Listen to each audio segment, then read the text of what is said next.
Good afternoon again, everyone. For those of you who joined us over the past few weeks, welcome back. And if you're new to all of this, then welcome. I'm Mark Healy. I'm the Executive Director of the Ivey Academy, the Learning and Development Wing of Ivey Business School in London.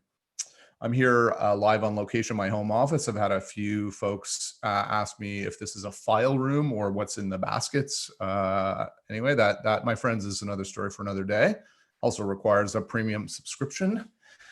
So thanks everyone for taking time out of your day. We really hope you get some value here. If you've been tuning into these sessions the last few weeks, you'll know we're trying to figure out what to do, kind of just like everyone else. I wish we had better answers, frankly. I wish we had gotten more definitive answers here in Ontario on opening back up and timing in schools and the rest of it this week, but that was a bit tough. But for now, this is a way we hope we can be helpful. It's not as helpful as our friends, obviously, working in pharmacies and hospitals and keeping power plants operating. We're cognizant of that. We're humbled about that. We know we're in a relatively very fortunate spot here as a business school.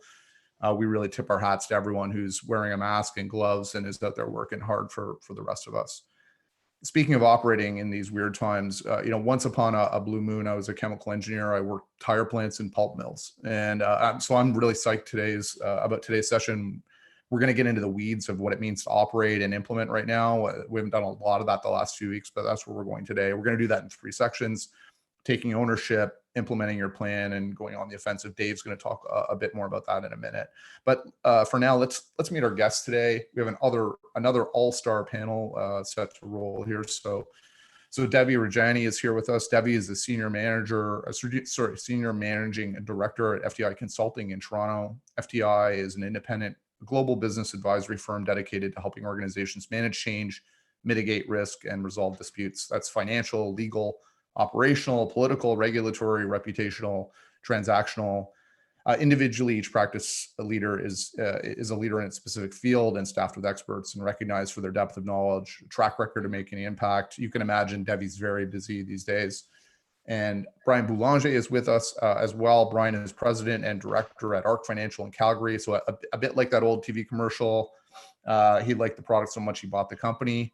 In the pre-production meeting, Brian told us that he joined ARC many moons ago and kind of never left. ARC is Canada's largest energy-focused private equity manager. It will be great to get Brian's perspective living through this double whammy right now with oil prices also being where they are. And we have Ivey's own David Wood with us. Dave is a member of the Faculty in Operations Management at the Ivey Business School, as well as a graduate of both the HBA and MBA programs. David has extensive experience in international business, mergers and acquisitions. He currently sits on several corporate boards. He's also worked as a consultant to medium and large corporations in strat planning and operations restructuring. David's interests are devoted to developing operational processes in a broad range of industries, applying strategy to logistics and supply chain management, establishing operations management as a fundamental tool for business excellence. So as always, I'm going to host. I'll be a bit of a traffic cop. Dave's going to moderate the panel. We have our executive producer, Sean, with us, as always, Sean Ackland-Grant. He'll be keeping track of and curating questions in the chat and the Q&A. And Sean and I will come in with themes that emerge from everyone listening and engaging as we sort of move through the session. We apologize in advance. There's no chance we will get to all the questions that come through, but we'll sort of do our best. Okay, so enough of that. Sean, can we go to you now? Can you talk a bit about how this is all really going to work today, please? Sure. Thanks, Mark, and welcome again to everyone tuning in from home. I want to start by pointing out, as always, the Q&A at the bottom of the window. Please feel free to use that. You can send in your questions during the whole session. We'll be watching that. You can also click the thumbs up icon next to questions that you like. That helps us kind of curate and see what the audience wants answered. For any questions we're not able to get to live, we'll try to follow up with our guests and get some answers posted in a follow-up blog post at iveyacademy.com, along with a full video recording of today's broadcast that you can share. While you're there, also check out the events tab in the top bar to register for more upcoming broadcasts. Thanks again for joining us, and I'll send it back to you, Mark. Okay, Dave, why don't you kick us off? Let's get going here. All right, thanks, Mark. It's my pleasure to be here today with you and the panelists. And as you said, our mission at the Ivey Academy is really to be helpful. We want to reach out to the business community at large and see what advice we might be able to provide to help you through this crisis. Now, as Mark had mentioned, and for those that know me, I teach operations, so this won't be a surprise when I tell you that I think about operating a crisis as a process. Thinking through the sequence of events and how we deal in a crisis is really a series of steps. And so maybe I'll walk you through a bit about what these steps are, and then we'll spend some time and do a deeper dive into a few of these. So we start thinking about operating a crisis. The first step, of course, begins with you, the leader, and it's about taking ownership. Taking ownership is a critical part to making sure that your business can focus on what's necessary. And I often find that leaders are reluctant sometimes to step up and to engage when there's the sense that problem or that responsibility becomes theirs. But the reality is, if you don't step forward, your management team's all going to step back, and you want to make sure that they're engaged and working hard on this. The second step is about challenging your business model. A crisis is a great opportunity to get the team together, to go through your business model, to look at what's working or perhaps once worked and is no longer working, to challenge the things that you thought were safe, and don't make any assumptions, and go through that as a team to really look at what's possible and what needs to change. Step 3 is about communication. We've talked a lot about communication here at the Ivey Academy, but it is really about getting out in front of your stakeholders and doing that proactively, making sure you get out in front of your customers, your employees, your shareholders, your creditors, your suppliers, even your community, making sure they understand what you know, what you don't know, and most importantly, what help you need from them in order to see through this crisis. Step 4 is about implementing your plan. And that's not just the block and tackling of making sure you have the right activities in the right order, the right resources, the right measurables and follow-up. It's also about making sure you look at the entirety of your plan and make sure that the people are dedicated to all aspects of what it's going to take to survive and eventually thrive in this crisis. Step 5 is about leading by example. This is a tough thing to do in COVID-19, to be out there and be seen by your employees, your management team, your customers, et cetera. So you got to be a bit creative on how to do that, how to make sure that your message is getting through, that there's some consistency. And when people are practicing physical distancing, to know that you're there for them can be tricky. And it's a tough balance between that and getting in the way of the important work that they're all doing.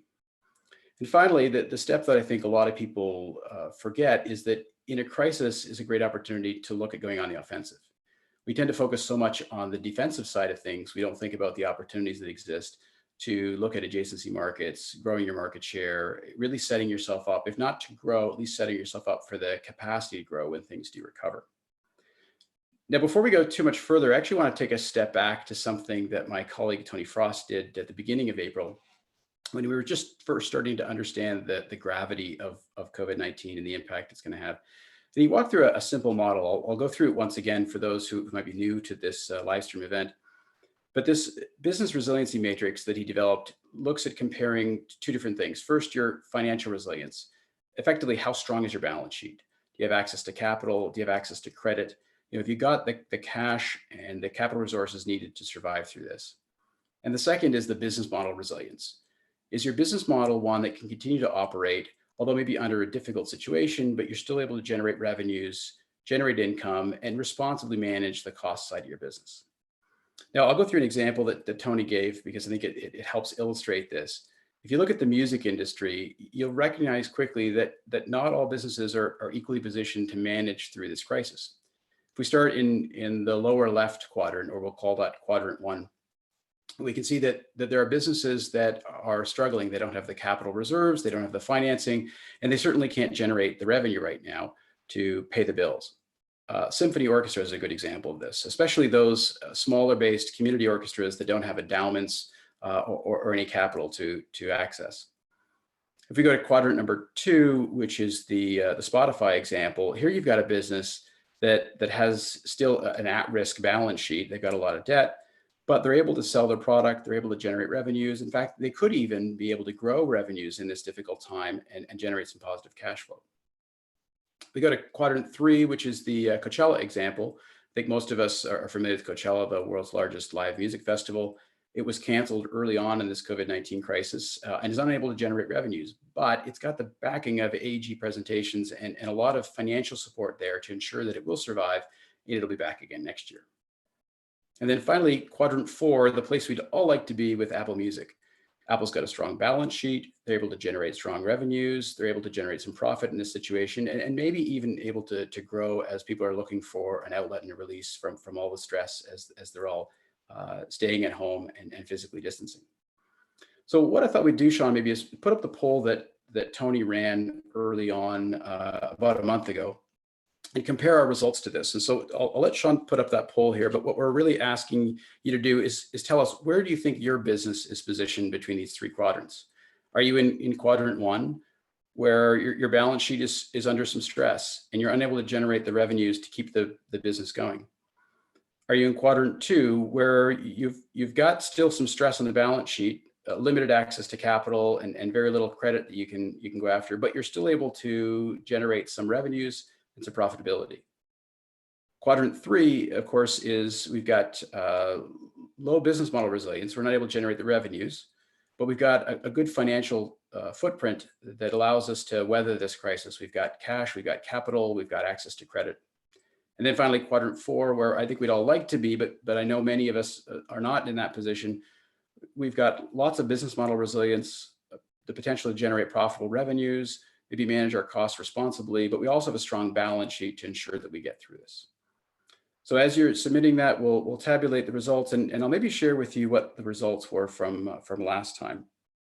Sean, have we got a lot of responses in now? Are we looking? Yeah, so just for fun, I opened it up to our panelists as well. The voting is all anonymous, folks, so there are no wrong answers here. We've got about 50% voted so far, and it looks like things are pretty well stabilized. So I'm going to end the polling and share the results, and we can compare to the initial results.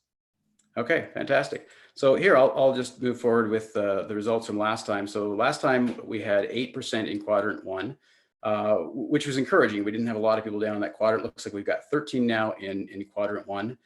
So that's grown. Last time we had 21% in quadrant two. That seems to be about the same, 23% still in quadrant two. So not a lot of shift there, but there has been some shift in the last two. So quadrant three is up slightly. It's now, I would say, the most populous quadrant. I think companies are starting to realize, as this is dragging on, they're fortunate to have the balance sheet, but seeing that revenues are struggling. And then quadrant four has dropped off. It was almost 40%. Now it's just under 30%. So significant decline here. As again, as time moves on and the governments are changing the rules and regulations, maybe this is effective of the essential rules list in Ontario changed, or otherwise, we're seeing that this is becoming a more challenging environment. Probably not a surprise, and similar to what I would have expected the results to be. So let's go back now maybe to the operating in a crisis model. And if we think about the work that the Ivey Academy has been doing, we've done a lot in strategy, we've done a lot in communications, we've even done a lot in leadership. And so I think what we should do now is as Mark had already mentioned, focus on just a few key areas: taking ownership, implementing your plan, and going on the offensive. So maybe I'll turn the slide share off for a moment, and we'll talk a bit about each of those. First, I'll start with taking ownership. As I said, this is where the plan all begins. You need to really step up and own this, and it's difficult to do that when the problem you're dealing with is not of your own creation. But whether it's an internal crisis or an external crisis, it's important that the leaders step up and own this. It's in owning the problem that it gives your team the freedom to start focusing on solutions. I'll give you a couple of examples of this. There's a case we teach. It's an older case, but it deals with Virginia Mason Medical, which is a hospital out in Seattle. This is one of the first hospitals actually to implement lean across the United States. Traditionally was viewed as a manufacturing solution.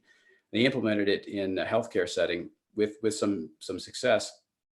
And during this process, unfortunately, a patient had passed away due to an error made in the healthcare. In fact, what had happened is a nurse had gotten two fluids mixed up, and instead of injecting the dye that would have shown up in radiology, she injected her accidentally with the antiseptic, and the patient fell into shock and passed away.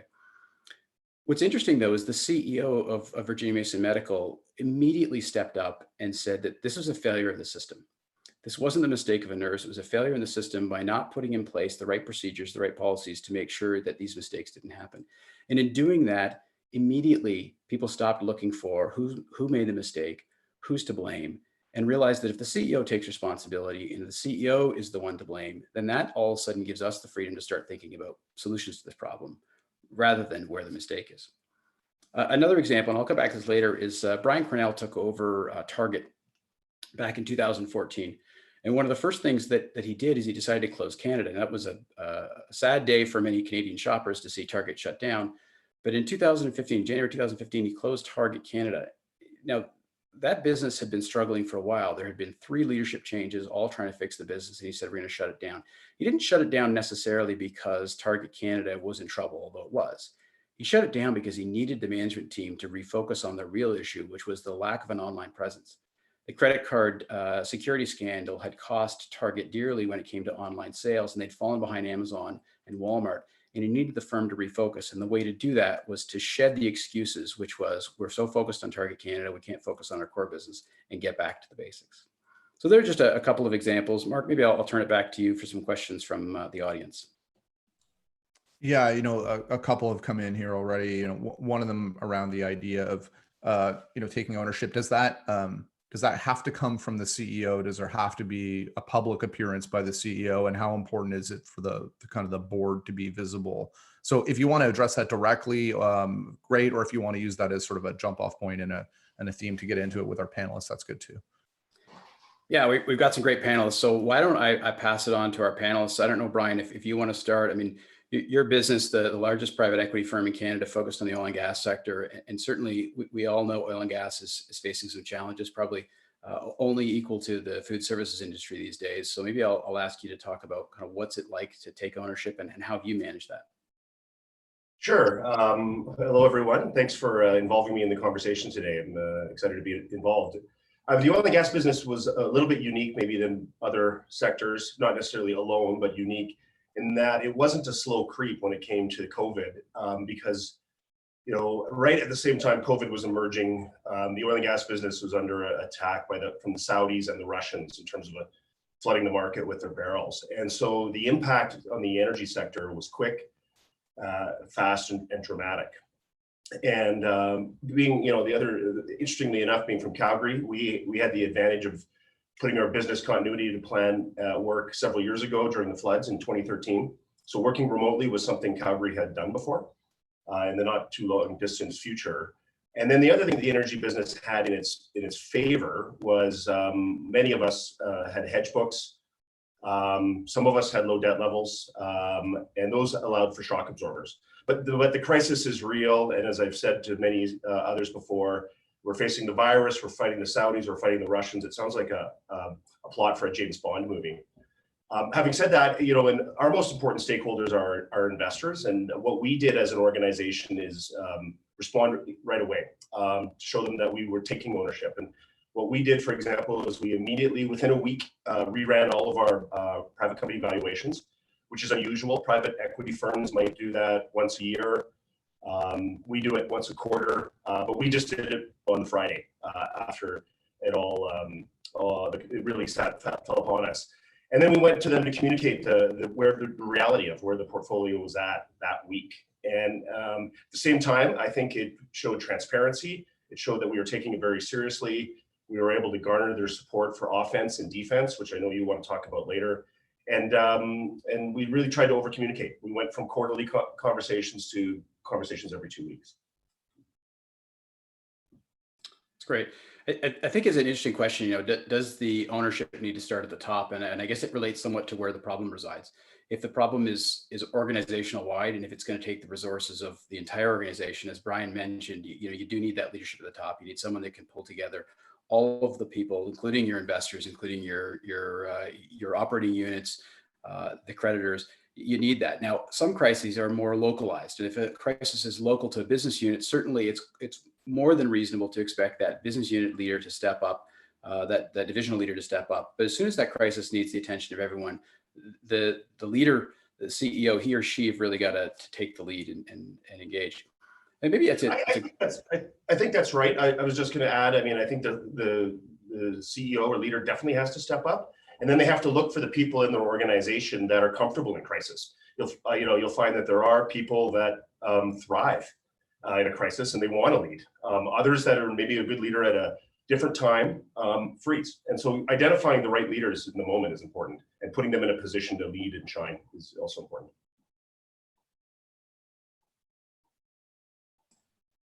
Mark, have you got another question from the audience?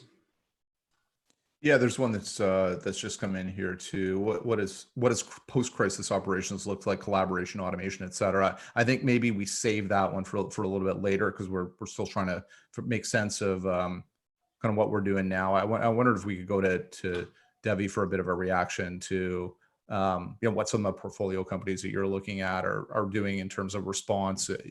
Are the CEOs and the boards very visible right now, and what else are they doing in terms of taking ownership? Yeah, so hi, thank you very much again for including me. I'm Devi Rajani from FTI. So I actually work in Latin America in restructuring. And so we mostly do balance sheet restructuring. So I can give you my perspective from the clients that I have seen, that I'm currently working with or have worked with. And I think the biggest part of taking ownership is actually realizing that you have a problem. We find that a lot of clients are just in denial. Like they just, don't think it's their problem and it's not going to happen to them. And even looking at the quadrants, that you showed, David, that even if you have a strong balance sheet, or what you would think is a strong balance sheet, we've done some analysis of public companies in Mexico and around Latin America, and that even if, doing a sensitivity of like 1 or 2 months lost revenue, even those that were levered 2 times, even 1 time, or even 3 times, which are, good debt to EBITDA levers, you see that within a few months they can run out of money. And so you would think a strong balance sheet, you would be fine, that you'd be well faced with this crisis. But even a month or 2, and what happens is that a lot of the biggest things are working capital. So depending on your working capital, and especially your AP, we've seen some companies with their supplier balances as big as their debt.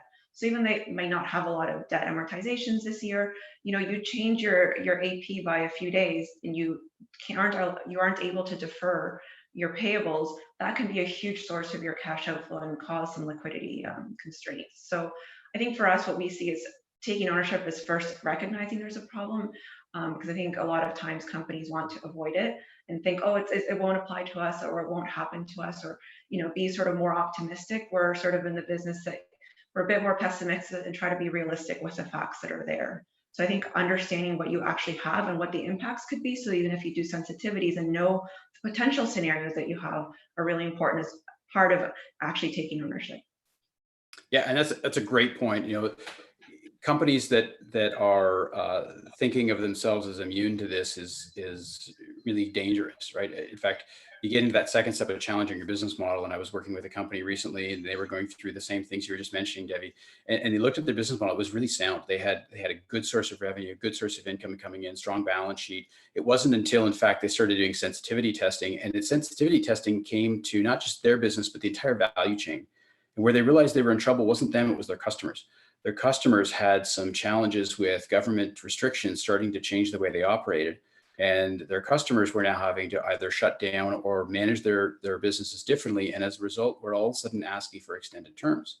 And it was quickly determined that, how far those terms go will depend on the ability of this company to actually finance it.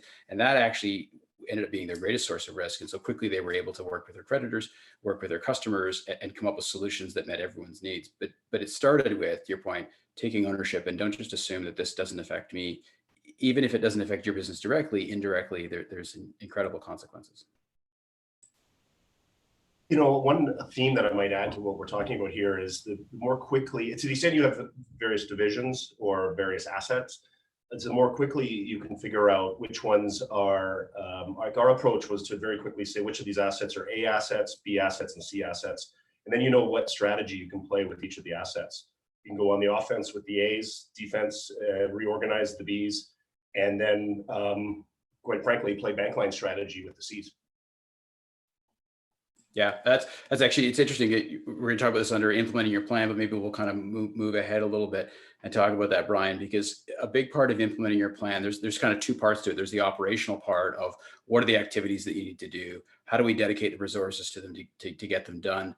There's the other piece, though, in that plan that sometimes people forget, and that's how are you going to define success? How will you know that item on your implementation plan was a success? And how are you going to follow up? Good firms will go in and amend their plan as they're going through it because things change quickly. But the other side of implementing your plan is making sure you look at the whole plan. And I think, Brian, that's kind of where you're going with your ABC comment. You've got A's and B's and C's, and they don't all take the same plan. Sometimes you got to make the tough decisions. One of my favorite stories, and we have to go back to the financial crisis to look at this, but was Ed Whitaker, who was the CEO who took over. He ran GM for only about 2 years during the financial crisis, and he came back to try and save the business. It had gone through bankruptcy. But one of the longstanding issues that GM had faced is their brand portfolio and their dealership portfolio. And it was the financial crisis that enabled them to finally deal with this deep-rooted problem that had never been addressed before, and no one really had the ability to address it. You know, he sold off Saab, he shed Oldsmobile, shed Pontiac, consolidated dealers, created a model that made sense, but he made those decisions, Brian, you're talking about the A, B's, and C's, which of the brands we're going to keep, which of the dealerships we're going to keep, which are the ones we're going to invest in and grow, which are the ones we're going to shed. So I think that's a great example.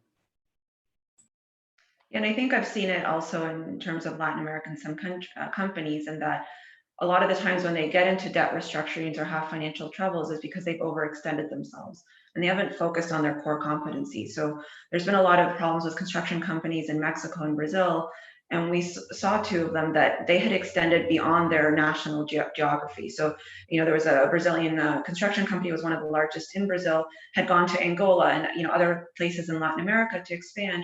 But when then their financial crisis hit due to Lava Jato, they then had to quickly reassess and see which are the projects that actually made them money and which ones didn't. And what turned out is that most of their international operations, they lost money, right? But they've been expanding for the last 5 or 6 years, and everything, it was thought to be that it was a fine investment. And we've seen that in Mexico as well, with when you get out of what your core competency and what you're good at, because the market's booming, oh, I want to get into that too, I can make money in that too. That's where we often find companies getting into problems. Yeah, hey Dave, I know you want to keep going, and I know we want to move to implementation, but there are a couple of questions in the Q&A about financials specifically, sure. And around just seeking some advice on how to spread out short-term costs, you know, how to talk to your bank, how to talk to your creditors, any advice from the panel on sort of how to manage financials right now? I mean, I can take the first stab. Obviously, I work either for companies or creditors on either side, but what we hear most from creditors, whether it's bondholders or the banks, is that your message to them needs to be consistent, and it also needs to be well thought out. I've seen an example where it was an Argentinian company, and they put out an exchange offer to the bond saying, we won't pay, we want to defer principal for 6 months, and we just want to pay interest this upcoming coupon. 2 weeks later, they went out and canceled that exchange offer and then said, we can't pay anything.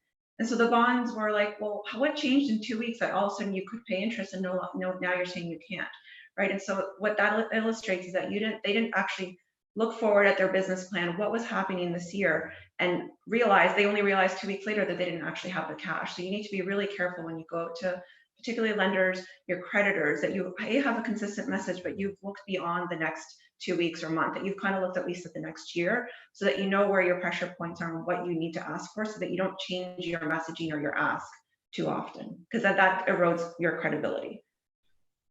That's great. Thanks. Okay, Dave, back to you. Why don't you move us along?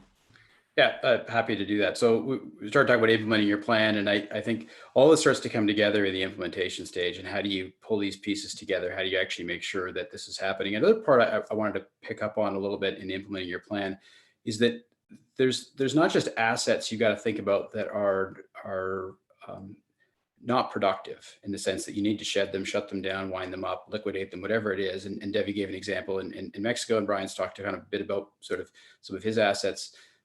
The other side of it, though, is there's a people component to this too. And you know, I'm a big fan of, you got to be hard on problems and soft on people, but you also have to face the reality that sometimes in implementing your plan, there are going to be people who don't buy in, who think that the problem is never quite as severe as you're making it out to be, aren't prepared to get on board, whatever that may be. And you reminded me of the example of Doug Connaught from Campbell Soup, right? Took over the business back in 2001 when market share was declining, margins were declining, morale was at an all-time low, and the employee engagement was the root of the problem, right? It's hard to get around a brand like Campbell Soup if people aren't really buying into it.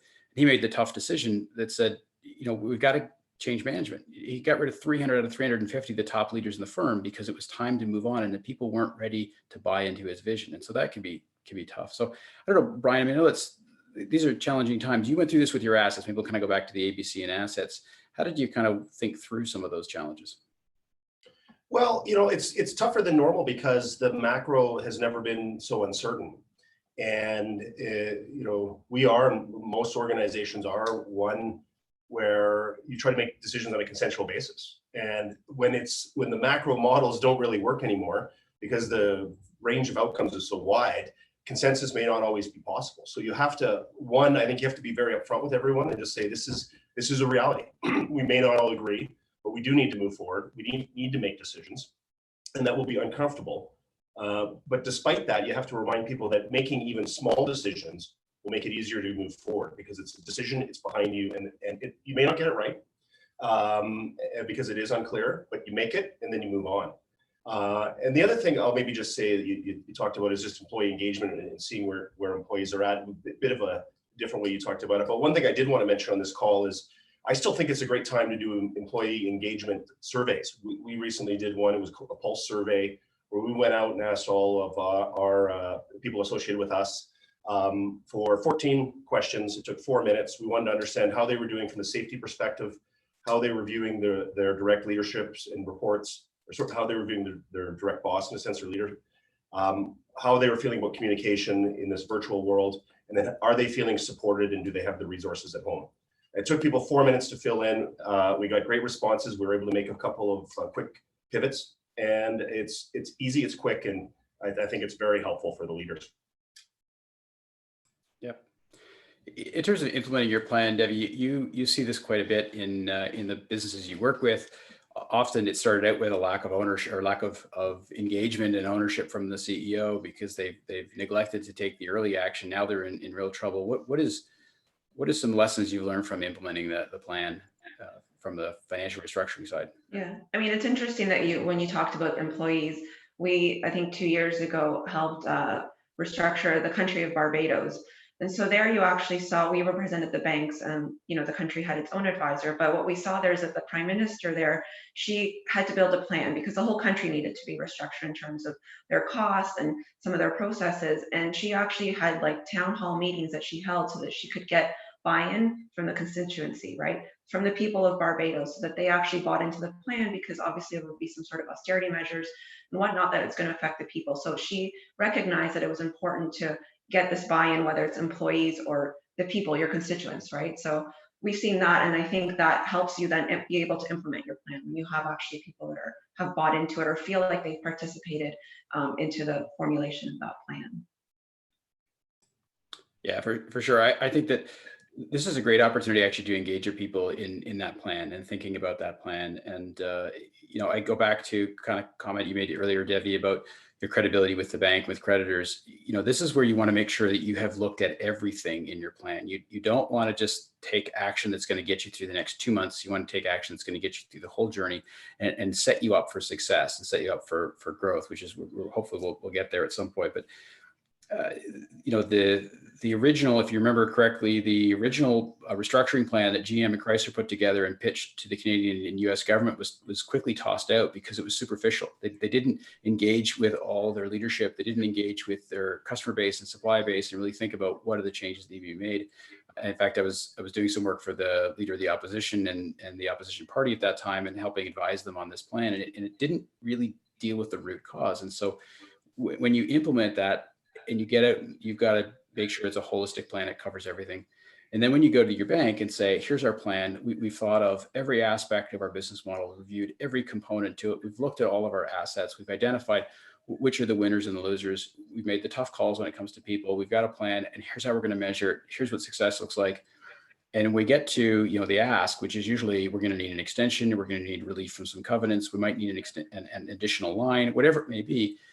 When you do that proactively, you get a much better response than when you try and piecemeal it, and you lose credibility quickly. You're only going to get one shot to go back and ask the bank for help.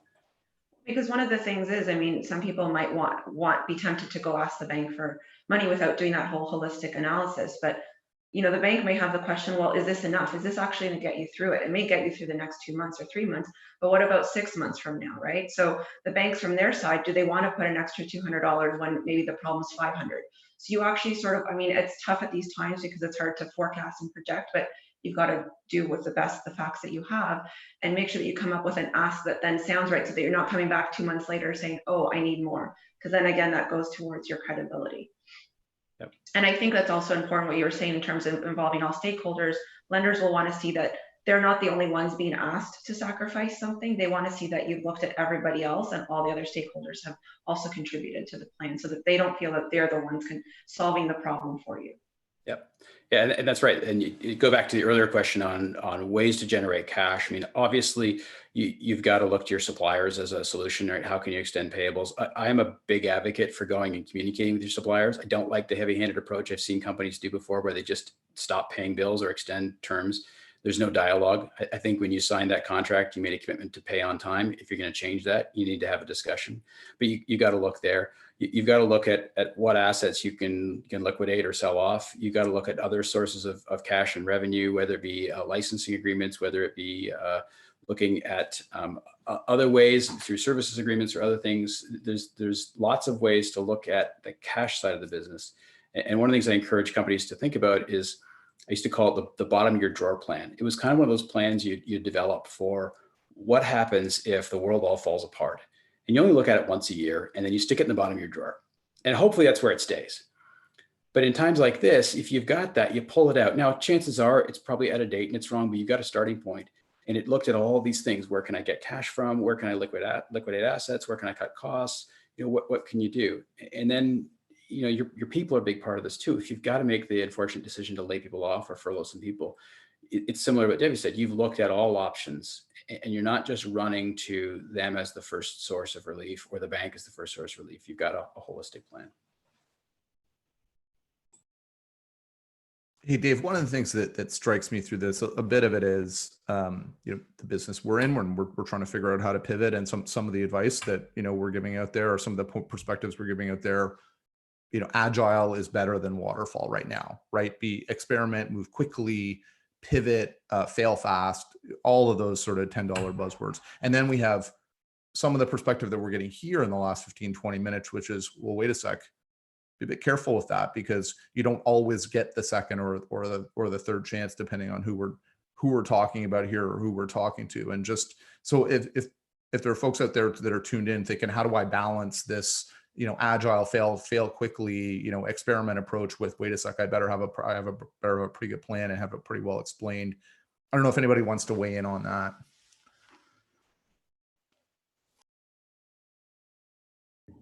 Yeah, I mean, I can take a crack at it. I mean, I think it depends on what you're trying to tackle. I mean, if it's talking to your debt holders or it's talking to your investors, it's probably more be thoughtful and go with the full plan. If you're talking internally or you're talking about unique ideas and you're brainstorming, I think you can afford to sort of fail fast. But we really think about who the stakeholder is and the size and the importance of that stakeholder. One of the things we talked about in the prep was, for a retailer to move to, curbside pickup. That sounds easy. Maybe that's not quite so easy. To tell a business that's typically a terrestrial business to go digital, that to me does not actually sound that easy. And in our case, that has not actually been that easy. To what extent do we think that holds if you're talking about your customers or your brand or the general public? Yeah, I think that's actually a really interesting question about, do you want to think about agile or do you want to think more holistically about your plan? And as Brian mentioned, I think it depends a lot on where's the ask going. If this is an ask to your creditors, you do not want to be taking an agile approach, because as Devi mentioned, that erodes your credibility. But if you're looking at how to modify your business model from a revenue perspective, that's completely appropriate. We talked earlier about curbside pickup. The entire home improvement industry had to move with about 24 hours notice to a curbside pickup due to changes in what was deemed essential. And we've all seen this, but Canadian Tire, God bless them, they did some really amazing things in a very fast pace to increase the amount of traffic they could get online. They were augmenting with sort of telephone right to the dealers, because they got a franchise model, which is interesting too. And those franchisees experimented a little bit. I actually went to Canadian Tire to pick up a few things a little while ago, and I got to queue in that line of cars and see what that experience was like. But I think companies are really showing incredible resilience when it comes to how to manage the revenue side and figure out new ways of generating cash flow. But I don't know that that's the right approach when you're looking at stabilizing the business from a financial stability and balance sheet perspective. And I think, David, it also goes to your point about the bottom drawer. I'm not exactly sure what you called it, but I bet you to some extent Canadian Tire and these home improvement stores had something already, and they just pivoted to be able to move to curbside pickup. Because, for example, if you want to look holistically at your financials and what your projections should be, you would actually have to have a model, the thing that you have like once a year that you kind of pull out, do some scenarios and put back in the drawer. But I've seen companies, over $1 billion companies, that don't even budget beyond 1 year. Like they don't do a 5-year forecast so that you can play with the sensitivity. So if you right now don't even have that, then it's hard for you to then see the holistic view of what are the levers that you can pull and what are the things that you can change to, right size your business. So it's important to have those tools so that you can then pivot them quickly depending on the scenario and to apply it appropriately. So maybe, Mark, we'll kind of move on to thinking about the upside, because at some point, my hope is that if you deal with sort of steps 1 through 5 quickly, and you're able to stabilize your business, you hopefully are going on the offensive. We tend to think of crises about, how do I save the business? How do I play defense? But there's actually an offensive component to this. We've heard the adage before, good businesses find ways of growing market share in tough times. And that's quite true. But it's difficult to do, and you have to think a bit creatively about this. I'll give you an example. Actually, we're talking about curbside pickup and pivoting, and I mentioned, Target. Brian Cornell took over Target in 2014. Their biggest issue at that time was .com. They were failing miserably at that, not directly as a result of their .com strategy, but from the credit card whole fiasco. It's interesting. They reported the current quarter results to date, I think about a week ago, and they said that their online sales are up 275%. The online sales have actually kept their top line growing, even though foot traffic is being limited due to physical distancing. They've actually found that their total sales as a result of online is up 7%. So there's a company that had built in the capacity to grow and has figured out very quickly a way of switching customers' behavior around and taking advantage of that, and actually been remarkably successful. Even though grocery, we think of as the essential, is actually a very small part of their business. They've done quite well. Anyway, I'll maybe pass over. Brian, you talked about, I'll go back to your ABCs. Your A's are the businesses you want to grow. How do you grow a business when the world is falling apart all around you? Well, I think you have to consider the way you used to grow in the past may not be the way you want to grow it in the future. And so first, I think you need to go to your key stakeholders, whether that be your board or your investors or whoever that is, and bring them a very evidence-based case as much as possible and with as much conviction that this is the direction that you want to go. And if it's off mandate or it's off how you've done it in the past, seek their approval early to be able to consider that, because you need to know whether they're up for that change in business plan or where you're going to take the business. And then to the extent that there's people at the front lines that are needing to do that, set them up with some near-term goals and look at their short-term compensation to make sure it aligns with those goals, because probably their short-term compensation, bonus targets, what have you, that were in place 6 months ago or 3 months ago aren't applicable for the new direction that you want to go. And then the last thing I'll say is, if you want to go in a direction with the business and grow it that may not be right within your core, where you have core relationships, think about your relationship network more holistically. Like I was joking earlier about Kevin Bacon. Think about the 6 degrees of Kevin Bacon. Think about the 1 or 2 degrees of relationships you need to get in touch with the people that you now need to do business with, and rely on your network more heavily today than you might in the past. Yeah, absolutely. Trying to manage acquisitions or any adjacency moves has to be really close to your core, close to your network, because especially if you don't have the ability to travel and, as I say, kick the tires.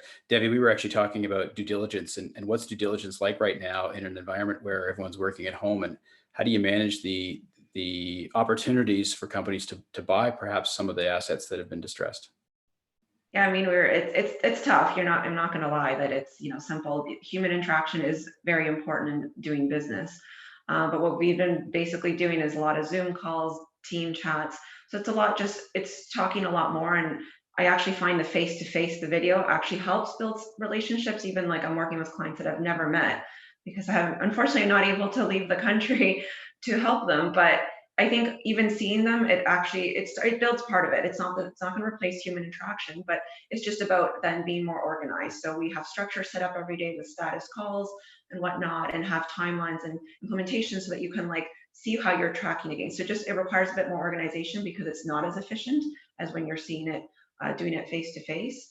But I think the other thing in terms of getting on the offensive, if you want to go after, a new business or expand somewhere else, is, and this again goes back to what I was saying earlier in terms of presenting anything. If you're going to need new financing to do this, is about presenting a consistent story to your financing source or whoever it is, and that it's not what we call hockey stick projections, right? That it's like this and everything's just going to be amazing once COVID goes away, right? So you need to be realistic, because again, that just builds credibility. So for example, we've been seeing, obviously airlines are going to have issues, but we're also seeing that hotels are going to have a lot of issues, because this may change how people look at travel, right? Are you going to now book a year in advance to do a travel, which hotels rely on a lot of those prepayments, right, to fund their business and liquidity. So their day rates are likely to change due to occupancy, and it's going to be a tough year beyond just when the travel gets back.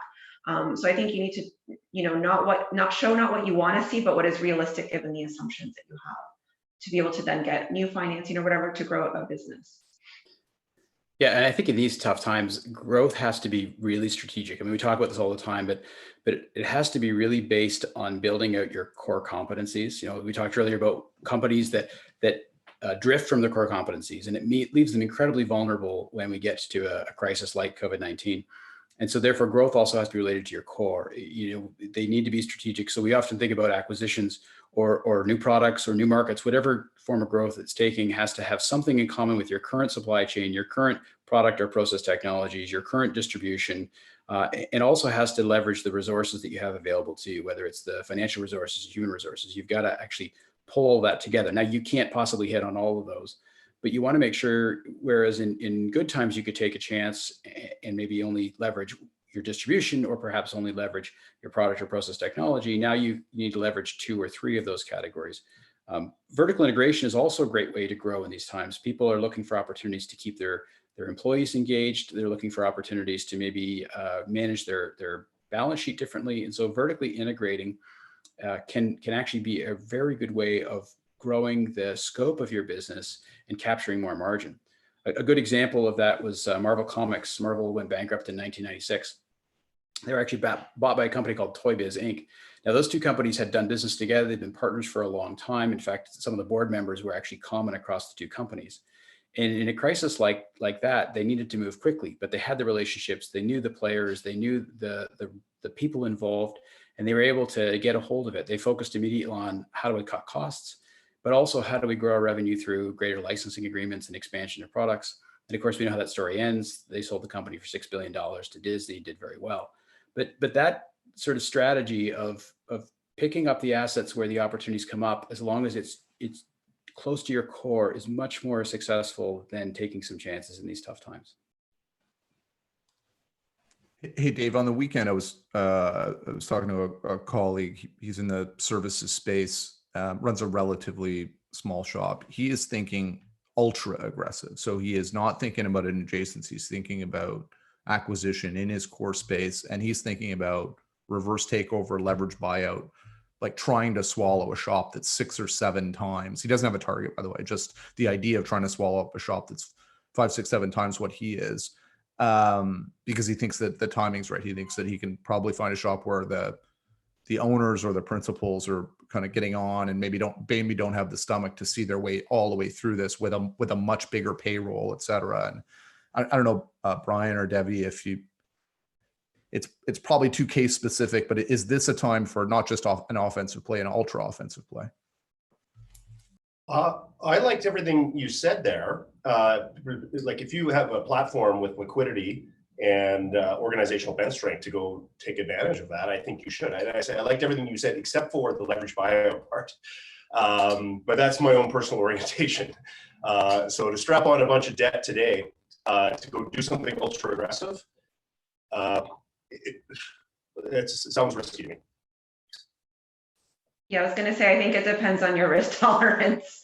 And yeah, I mean, it's definitely there are opportunities out there, given that there's people want to exit certain markets. I mean, I'm involved in a sales process, and it's a great time in theory if you want to pick this up, right? Because it's the leverage is going to be with a buyer if you have the capital for it, not with the seller. So. I mean, a better way to tackle something like that might be contingent payments, and in some circumstances, you can hedge those contingent payments. And so, as opposed to really trying to step up and swallow the elephant with debt. Yeah, I think that's a great piece of advice. There's lots of ways to structure it. I tend to be a conservative person, so I am of the view, and if you look at sort of the statistics on successful acquisitions, they tend to be smaller than your own size, tuck-in acquisitions, as opposed to these sort of reverse takeover type of acquisitions. But I think there's some great advice that there's maybe ways of structuring that deal so that perhaps you provide a portion of liquidity needed now, and you buy options on the rest, or perhaps it's an earn-out, a VTB. There's lots of ways to do that. You know, when the oil and gas guys are telling me to be conservative, I get worried, because they're never conservative. Speaking of the oil and gas guys, Brian, there is a question here. I can't give you the name. It's from an anonymous attendee, but question is, how do you manage the uncertainty with your employees given the current oil and gas decline in Canada? And do you have concerns about careers, job loss, and do you manage that risk as much as you're trying to manage the pandemic risk right now? Well, you have to be thoughtful of it. I mean, you know, what you can't do is go out and tell people not to worry, because you don't control their worry. What they worry about is personal, and so you have to acknowledge that worrying about the future is totally normal and acceptable. And if somebody's really worried, all I ask of them is that we talk about it, and that we communicate, and that you know, like, I've made the commitment that I'm not going to walk into anybody's office one day on my team and tell them there's not a role for you. We may have to have a couple conversations, and that I can't. This isn't the government, or nothing's permanent. But I ask reciprocally the same from them. I would ask that they never come into my office one day and say, "I'm leaving." And so, but you know, worry is natural, and it's you know, if the crisis continues for a long time, then there's going to have to be all kinds of changes. But I'm hopeful it's not. I could, on a whole separate call, I can take you through a macro presentation on why I believe there'll be recovery. But you have to appreciate that people are worried. And I'll just add that in the absence of leadership, of communication, of something from the leaders that are saying, look, here's what's going on, people always think the worst. And so if you're not prepared to get out in front of people and talk to them about what's going on, they're inevitably going to think that it's much worse because you're not talking to them than it is when you're honest with them and tell them what's going on. Devi, is that your view as well? You probably look at it more at a management team level, where, you know, do you worry about sort of entire management teams losing the faith a little bit and trying to prop them up a bit? Yeah, it's stressful times for companies that, you know, are in a liquidity crunch, and there's a lot of work to do depending whatever your plan is. So in terms of, you know, the management and that, it is worrisome. Again, I mean, it's just natural part of human, and it's just communicating with them, you know, reassuring them at least what you can control in terms of, you know, at least from our professional side, and whether the lawyers, in terms of giving them facts so that your brain is not going out and making up scenarios that don't exist, and more likely scenarios, so that you're focused on that and how to tackle those things. And then I think internally at FTI, you know, obviously you mentioned we have different segments. Not all our segments are restructuring. So our CEO is trying to do, you know, every few week calls to talk with people, right? To sort of communicate, as David was saying, because some of our practices like litigation, that's almost come to a complete stop, right? People are right now putting that on pause and not doing that. So the professionals in our firm are obviously worried. So it's just things like that. Is you need to just communicate and be honest. And I think that's helped a lot in terms of morale and keeping people, okay, you know, like, this is the guidance that we're getting. Things are still going well. You know, on our side, we're obviously very busy. So we're actually trying to hire more people or bring people from the different segments. So it's more like, please don't quit because there's too much work going on. So it's about managing their expectations and getting them the experience that they're looking for in terms of doing restructurings. You know, back, I thought of one more thing, back to the whole theme of the call. I mean, it is really helpful. I mean, to get somebody playing defense all the time, it could be really tough on them. I mean, you need to allow people time to be on both teams, offense and defense. And even though offense could be very challenging for a variety of reasons, people have to be spending some time on offense just for their own psychological safety. That's what I believe. Dave, we don't have a lot of time left. I was hoping maybe we could do one more question and come back to that one that we said we would come to later. I'd love to get a view from Brian and Devi, and actually from you too, Dave. So the spirit of the question is, what does post-crisis operations look like? So this is not a philosophical question. It's not a conceptual question. It's an operations question. Does it look more like this? Does it look more remote? Does it look more collaborative? Does it look more like automation and AI and some new technologies are going to be in place? Brian, maybe we start with you? Okay, I was going to let the Ivey guy answer it, but I don't know. I mean, I haven't given that probably enough thought. I mean, I do know, in our sector, if it's highlighted anything, it highlighted being ultra low cost. This is the energy business. Being ultra low cost is a huge shock absorber and a giant competitive advantage. And so whatever you can do that lowers your cost structure, and if that means AI, if that means less travel, whatever, you're going to have to go there, because the energy business is really in a giant market share battle. And you heard me say earlier, we're fighting with international players that have lower costs.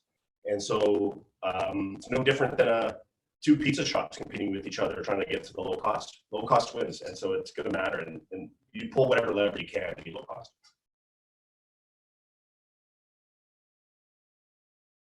Hey, Debbie, how about your view here?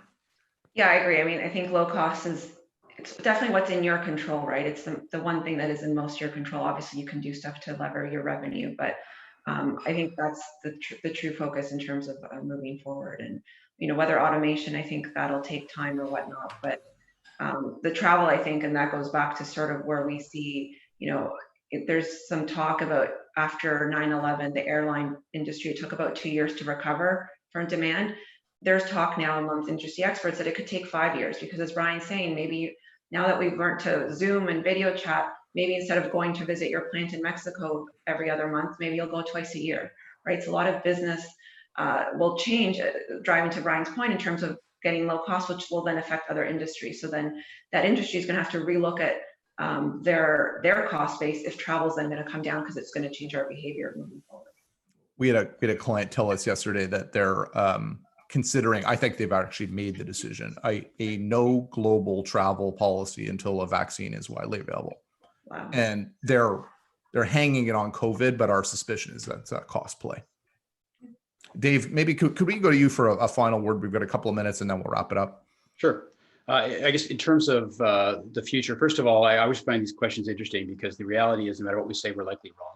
No one can actually predict the future, but I think there's a couple of trends we're going to see. There's low cost, but I would expand it more to a more resilient business model, whether that's looking at trying to find a lower cost base to operate to try and maximize cash flow, whether it's looking at your balance sheet with maybe a little more conservatism about how to make sure that we are prepared for the next hiccup that comes along. But I also think it's going to be supply chain and operational resiliency. We're going to look at, do we actually want to start consolidating and globalizing our supply base?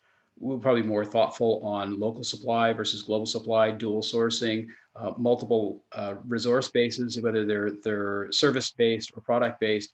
How do we have redundancies in our system without adding cost? And in fact, redundancies that drive costs down. I think all those things are going to happen.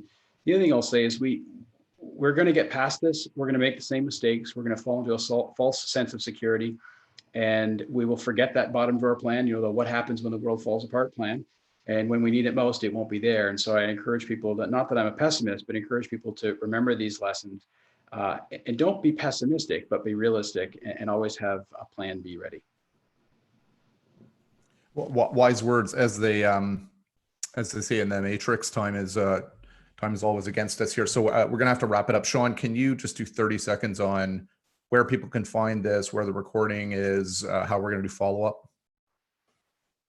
Sure. So iveyacademy.com, under the blog heading in the top bar, you can find all of the recordings of these broadcasts, as well as some follow-up key themes and any questions that we didn't get to during the broadcast that were left over. We'll try to get some of those answered.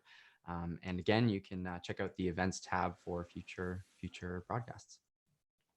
Sean, thank you. Great job. Dave, amazing job. Thank you so much for stepping up and doing this. Devi and Brian, thanks for joining us. Thanks for making time for the prep and being really engaging today. And to everyone who tuned in, thanks again for joining us, and we'll hopefully see you next week. Cheers. Thank you.